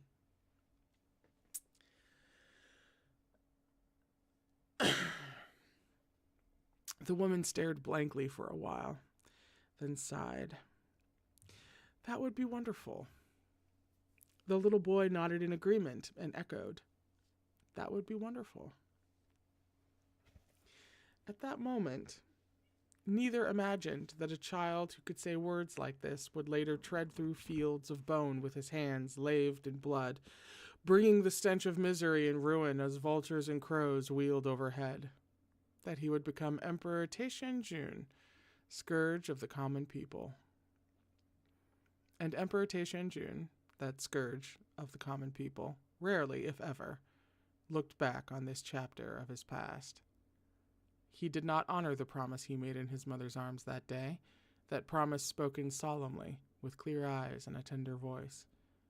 Back then, under his mother's guidance, however hard things got, Morun never hated anyone, though he did feel somewhat unsatisfied. Day after day passed just like this. Street-side performances were novel to the passers-by the first time around, boring the second and irritating by the third. Eventually, Morun and his mother could no longer earn a single copper coin with their work and could only resort to begging. Morun remembered a kid from a wealthy merchant family. He was around Morun's own age and had a big mole by the corner of his mouth. He remembered that kid sitting by the gate of his family's sprawling courtyard with a bowl held in his hand. The kid was probably still learning to use chopsticks well, so he ate the golden, crispy fried dumplings in the bowl by jabbing each one with the bamboo sticks. He was a picky eater and would only eat the filling, then spit the wrappers out and toss them to the ground for the dogs. Morun walked over with cautious steps and stood carefully to the side. When the kid saw how dirty and smelly this little boy was, he started, "Who are you?" he screeched. "Young master," Morun said quietly. "You knew it. You knew this was the dumpling wrappers. Could I have them?" You want me to give them to you? Why would I give them to you? You're not eating them anyway, so I just thought I'd ask. So what if I don't eat them? Or Wang Sai will? The boy pointed to the pair of fat dogs with sleek coats and said huffily, We can hardly keep our dogs fed as it is. How could I give them to you? Mo-run smiled deferentially. Then if the dogs don't finish them? As if they wouldn't. They get braised meat every day, and even that's not enough. These are just dumpling wrappers. 2 bites and they're gone. Either way, none for you. Now shoo, shoo. On hearing the words braised meat, Mo-run couldn't help but look at those dogs. All of a sudden, he thought, with how fat they were, if cooked, they would be... He stared at the dogs and swallowed hard. The boy noticed. He froze for a second, then yelled in shock. What are you up to? Nothing. You want to eat? Wang Sai and Wang Fu? No, Mo-run denied it in a panic. I was just really hungry and couldn't help thinking about it. Sorry. But the little young master had stopped listening. At the words, couldn't help thinking about it, the blood drained from his face. How could a well-fed young master possibly comprehend that someone might think of his adorable little watchdogs as food? This kid was a freak. Frightened, he started screaming his head off. Somebody come, hurry, chase him away. The household servants crowded around Mo-run, kicking and punching him before he could say another word. Under that heavy rain of blows, he scrambled to grab as many of the fried dumpling wrappers as he could. No matter how hard they kicked, he held them tightly in his hands and wouldn't let go. The little young master was terrified. Sorry, I just realized they were dumplings. Sorry. That was a delayed realization. Because a lot's fucking happening. That took me a second. I'm here now. Hi. Read Erha, they said.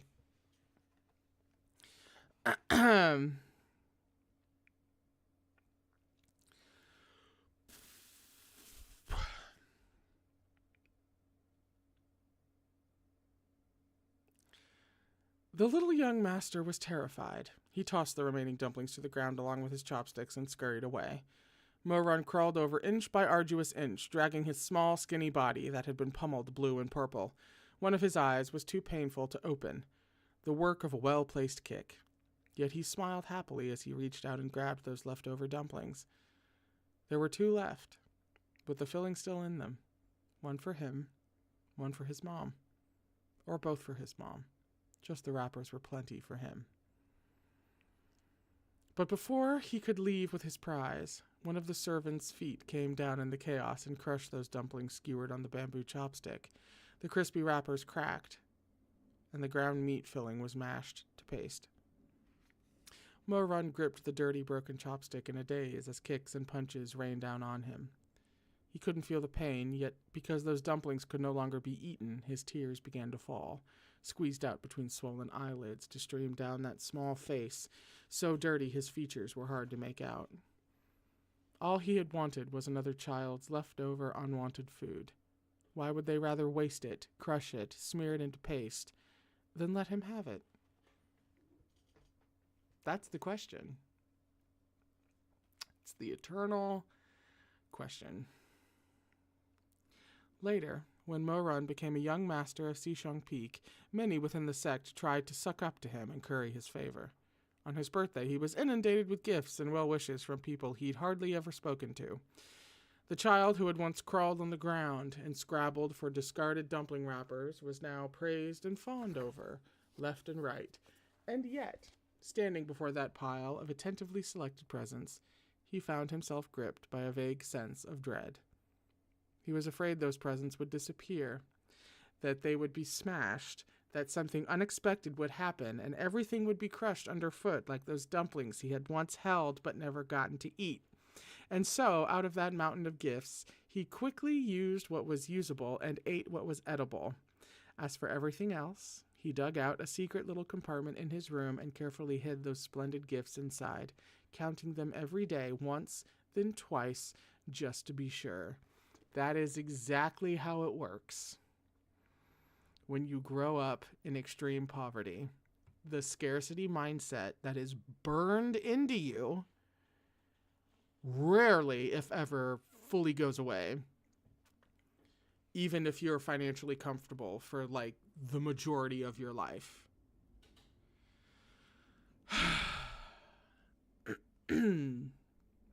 Shuimeng had made fun of him, pointing and laughing.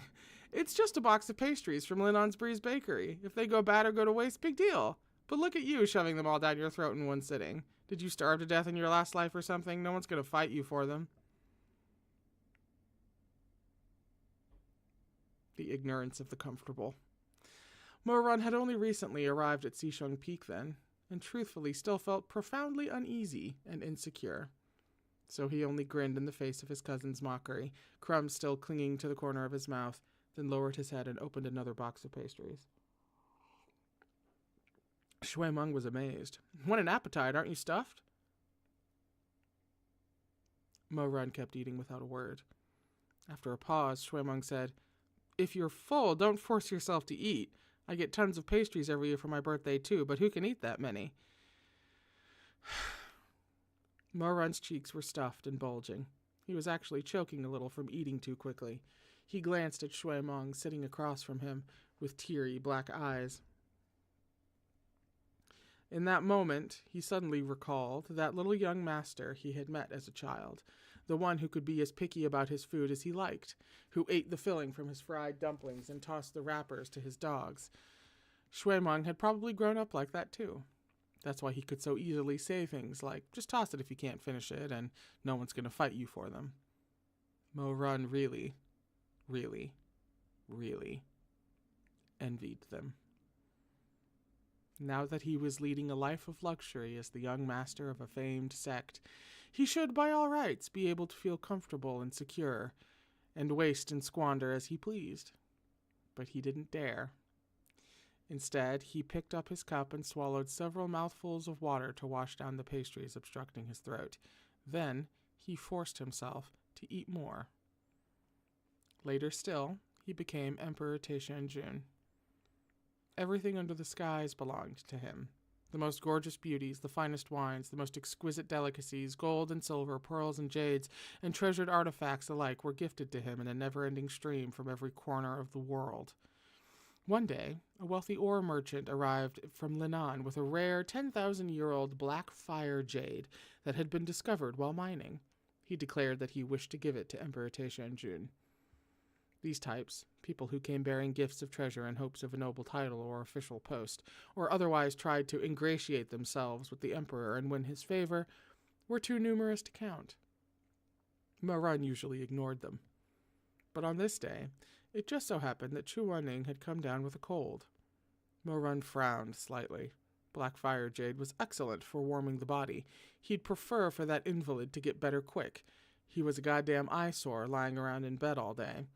Thus he agreed to see this wealthy merchant. The merchant was around his own age, stocky, with a large mole at the corner of his lip from which a hair poked out. You knew it. You fucking knew it. You knew it. Mo-Run sat upon the throne in Wushan Palace. His slender hands tented before him and the tips of his fingers resting against his chin. He stared down silently until the greasy merchant's legs went weak and sweat soaked his back. A long moment passed before the merchant, shaking from head to toe and lips a-quiver, fell to his knees and began to kowtow again and again. "Your Majesty, this lowly one. He stammered for quite a while without managing to say anything at all, his corpulent body trembling under his gold-embroidered clothing all the while. Mo-Run smiled. He may have only seen this person once in his life, but he could never forget him. That year, that kid, the one with the mole by the corner of his lip, who had sat before his family's extravagant residence, displaying the kind of lavish mannerisms that Mo-Run had never imagined he himself would ever possess. There he'd sat, jabbing his bowl of golden dumplings with his bamboo chopsticks, a greasy sheen on his lips to match the sheen on the crispy dumpling skins. "You know," Mo-Run said, still smiling, "the fried dumplings at your place are delicious." He'd never actually tasted them, but he had obsessed over them for half a lifetime. From his seat on the throne, Mo-Run observed the man at his feet go from terrified to astounded to bewildered to sycophantic. He muttered obsequiously that he'd send his chef to Shishung Peak right away as a gift to Emperor Taishanjun. Mo-Run had seen it then, clear as day. How many in this world would rather kneel to lick the boots of the strong than reach down to show the weak the tiniest mote of sympathy or kindness?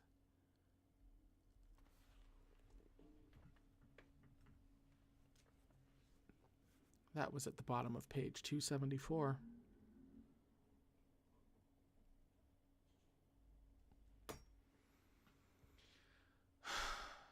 And also a scene break.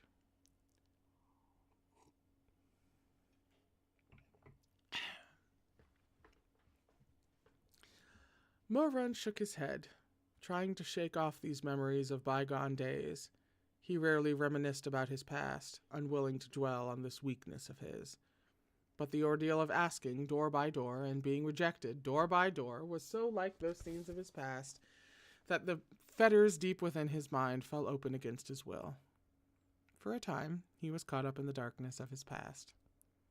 He stared off in a daze. So he had once promised his mother, when he was young, that he wouldn't hold grudges. Had promised he would build countless houses to shelter all the people in this world who didn't have homes, so that everyone could smile. But he hadn't kept his word. And in the end, he had caused the death of the last person who treated him well. He had caused Chu-Wan-Ning's death, caused his own Shizun's death. Chu-Wan-Ning.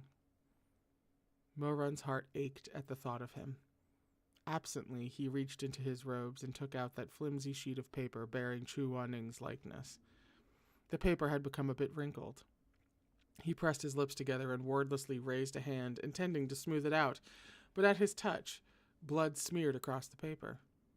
He jerked his hand back in a panic, afraid to dirty the portrait. He didn't dare touch it again.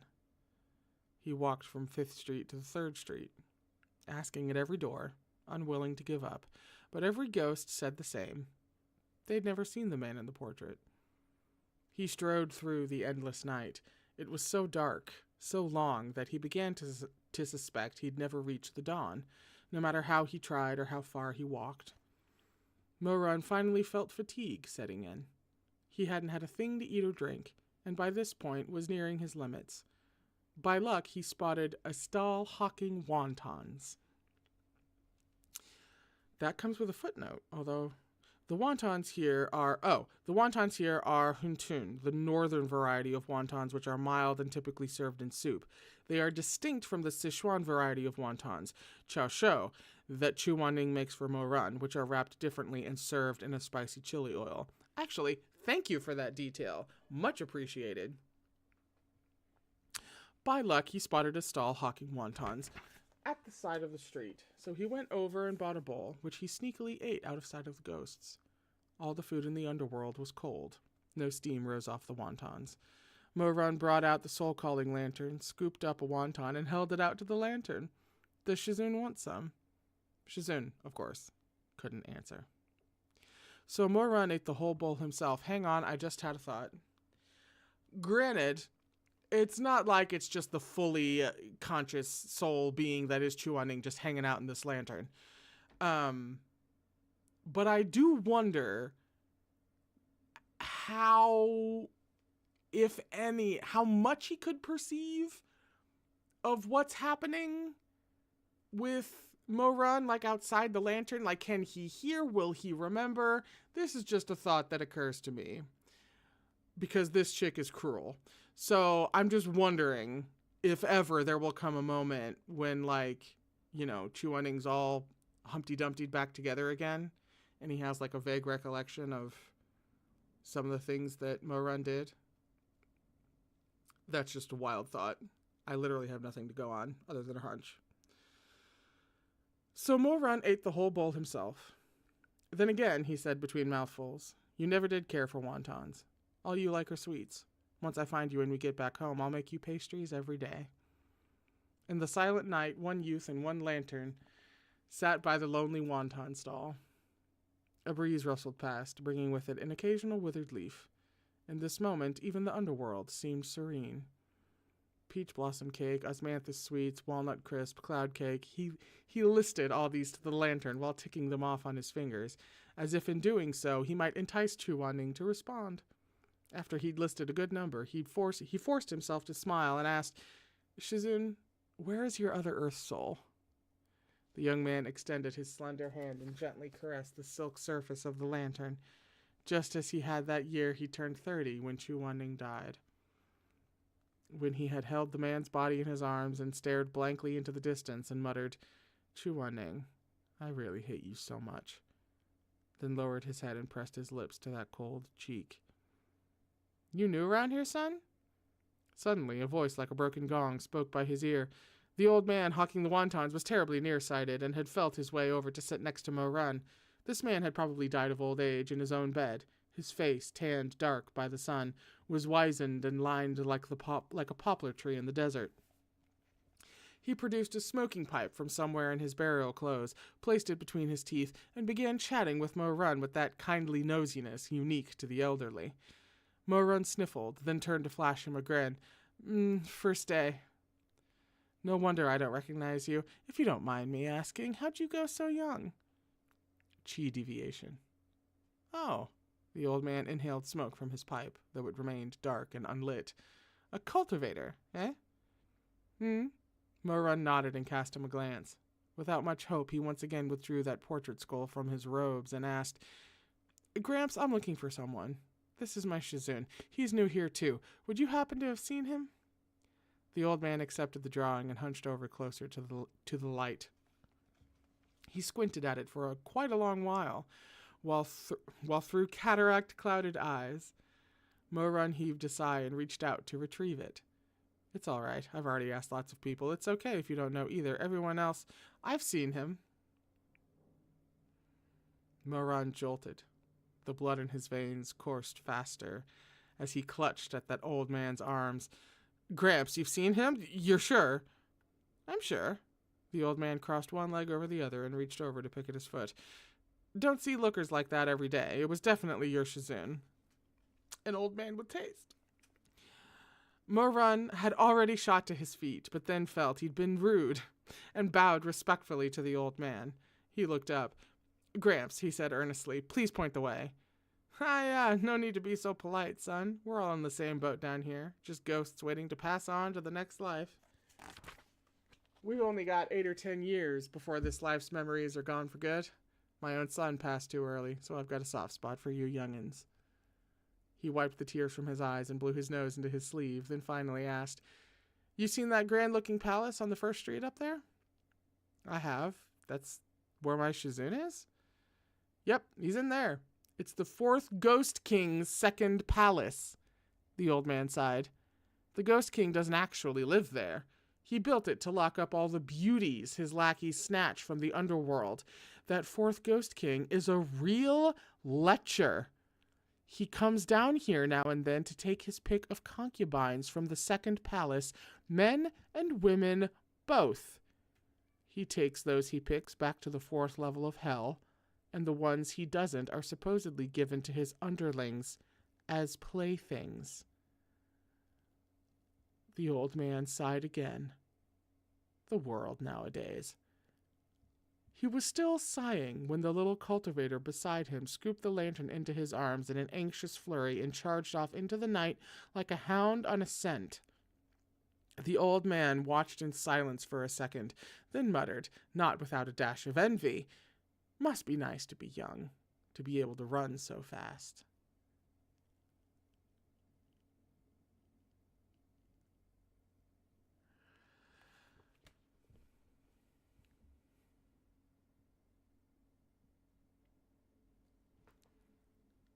That's the end of the chapter.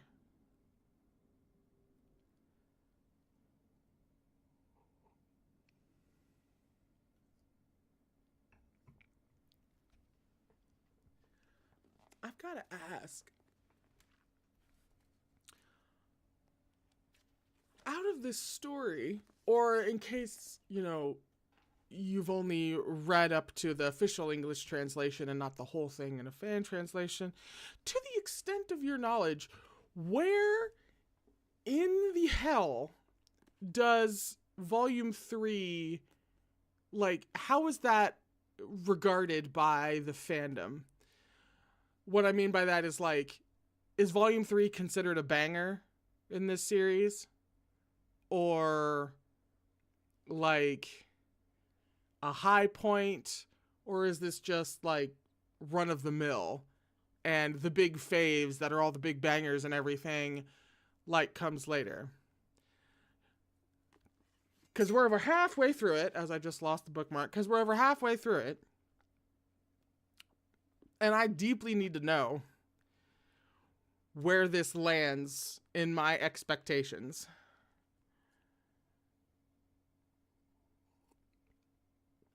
Okay, pretty sure it's considered a banger. I would hope so. Yeah, favorite volume. Understandable. Yeah, one of your faves. Heard it was one of the angstier ones. Why would this volume have that reputation? Okay. All right. Because my fear being that if this was one of the ones that was like, oh yeah, it's fine, then what the fuck else was going to be in the series? And I'm still worried about that, mind you. I'm still terrified. I just needed to check real quick. Oh, full color illustration at the beginning of the volume, you say? No. Not the title page, the other one. Oh, like the full cover? Or no, or is there another one? Oh, no, there's another one down here. Oh, stop! Why are artists cruel? I say, as a writer who's cruel. Why are artists so damn mean? Like, who asked them to be this mean? Hello? What kind of sadist was in charge of the art? So, we'll be here on Thursday to go find Chuaning. It feels super. Okay, see, this is why that the way this is played out and where she has placed this in the overall narrative, this is why it's genius, because she's done enough now and she's shown you enough things now of places that she's willing to go without flinching. So we've seen that now, which means now this question of what's happening to Chuaning right now is terrifying, because she would go there. And that's why we've all, like, paled several shades. Which is on purpose. She did that on purpose. She's dangling that possibility on purpose. I don't like her. Don't like her. Really don't. The dislike is growing stronger with every passing chapter. I'm gonna go. And I'll be back on Thursday to hopefully, finally, find him. And maybe he'll be okay. Maybe. I don't know what I'm going to do if he's not, but maybe. Maybe we'll get lucky, Hope against far-flung hopes. So, I love you very much. I'm really glad that you stuck around. Remember that there are memberships for Gaywatch now, for the channel on this YouTube. And we start little reading warm-up streams next week. Not this week, next week, for reading trashy, straight romance novels as a little, like, vocal and presentation warm-up for me before diving into proper streams. That's what we're doing, and that's exclusively available to members of the channel and also patrons. So I'll see you on Thursday. I love you very much. I hope you had a time. I'm having a time. This is great. I'm having a great time. And we'll continue to have a great time on Thursday at 3 p.m. Eastern Daylight Time. I love you very much. Please, for the love of freaking God, take care of yourselves. Alrighty? Alrighty. I'll see you on Thursday.